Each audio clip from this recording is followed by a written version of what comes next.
Hello everyone and welcome back to my channel. Today we are making pork enchiladas. So what I have in front of me is my ingredients. I got my ground pork, tortillas, my veggies, and my spices. Alrighty, so what we're gonna do is we're gonna put a drizzle of oil on our pan and put our pork on there and cook it for about 4 to 5 minutes. Now that our meat has been cooking for about 5 minutes, we'll go ahead and get another pan and put a drizzle of oil.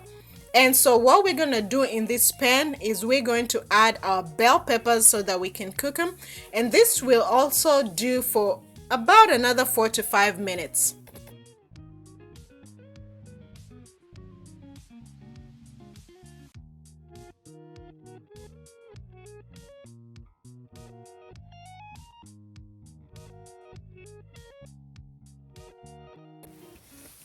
So now go ahead and add 1 tablespoon of your Tex Mex paste into the pan with the green peppers.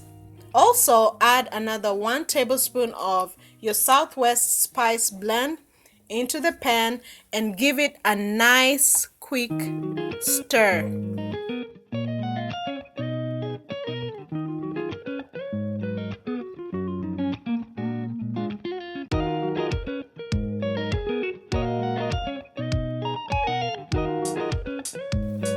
Now what you want to do is go ahead and grab that pan of cooked pork and pour it into the other pan with the green peppers and the spices.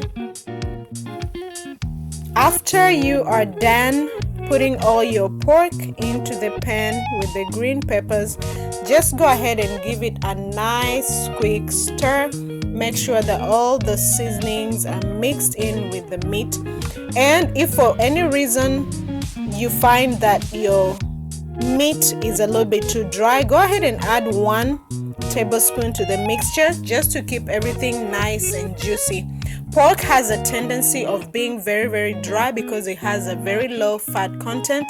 And so I did notice that while I was cooking my pork, it was a little bit dry, so I added some water. And also right now I'm just adding some salt and pepper. Be sure to always season your food because nobody wants to eat any bland food.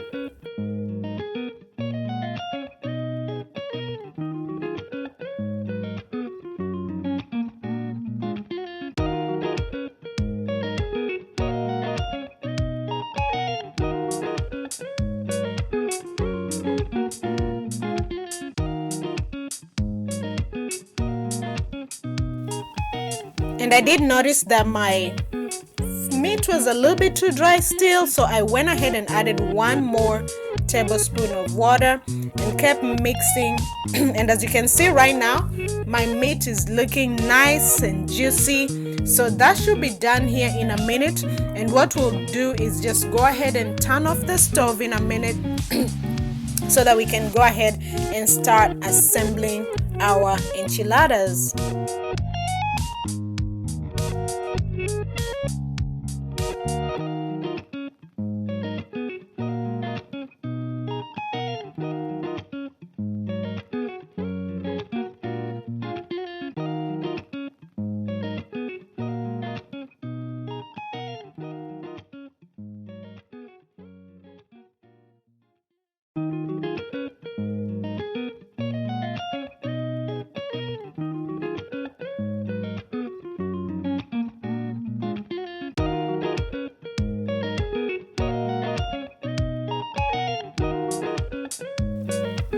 Before we assemble the enchiladas, let's go ahead and make the sauce.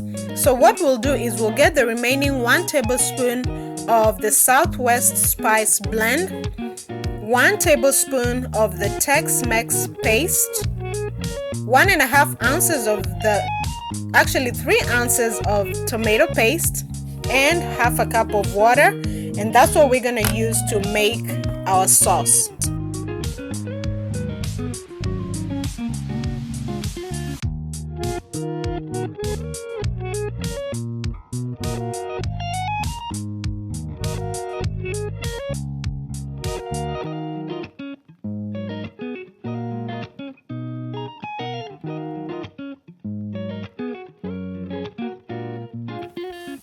I did notice that while I had grabbed this small bowl to make my sauce, I definitely should have grabbed a bigger one because I was having a little bit of a tough time, trying to mix especially my tomato paste. It was a little bit cumbersome, but at the end of the day, what I did was I was like, let me just grab a spoon and my whisk and go ahead and mix everything together. And eventually, it took, a couple of minutes, but eventually I got my sauce going, and here in a second it's gonna be looking nice and lovely. And we'll go ahead and put that to the side so that when we're done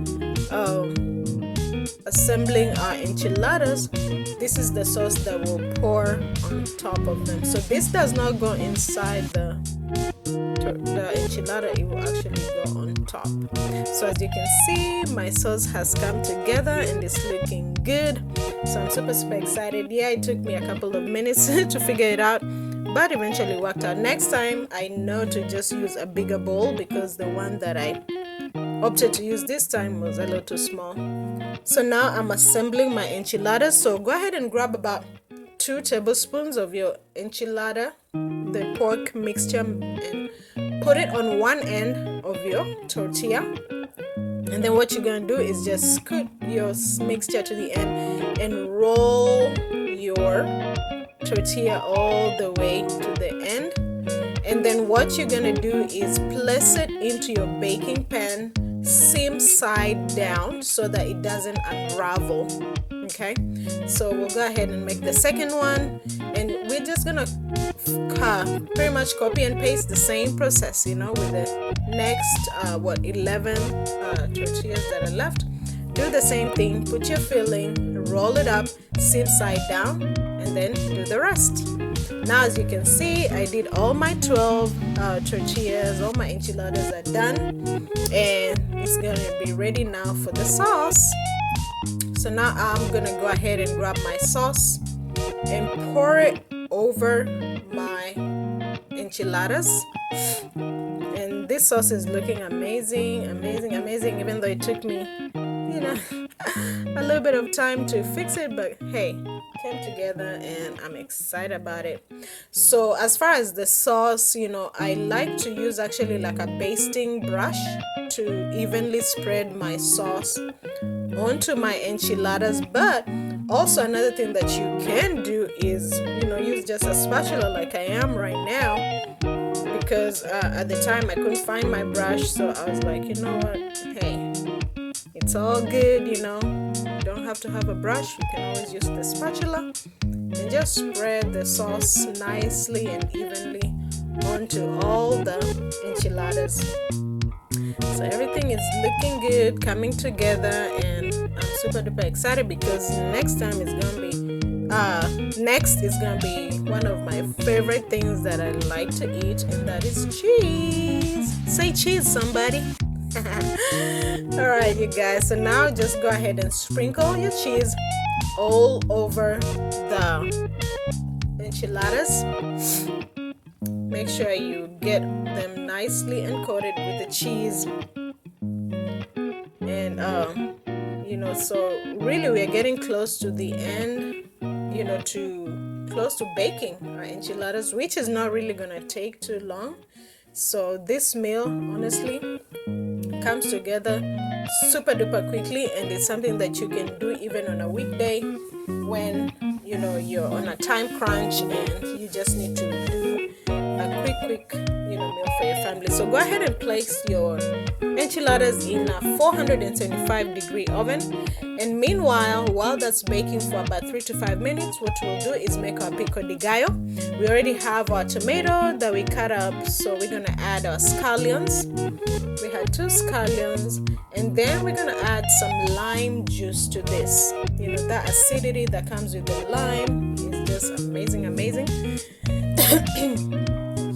So we'll go ahead and add our lime onto our tomato and onions, and then don't forget to always season your food. So a little bit of salt and pepper to your taste goes a long way. So go ahead and put that in there. And guys, we are getting ready to eat because our enchiladas have been in the oven and they're about to come out. But I'm done with my Pico de Gallo. It's ready. As you can see, everything is looking nice and beautiful. I love those greens and the reds together. So now, really all that's left is for us to go pop into the oven, grab our enchiladas and plate our food because we are done here. I'm just doing a little bit of cleaning up, and voila, guys, that is the finished product. As you can see, my enchiladas are looking beautiful, and I guarantee you they did taste amazing, you guys. So go ahead and put some sour cream, some lime juice, and that, and enjoy with your Pico de Gallo. Thank you so much, guys, for watching. I'll see you on the next one. Hit the subscribe button. Thanks.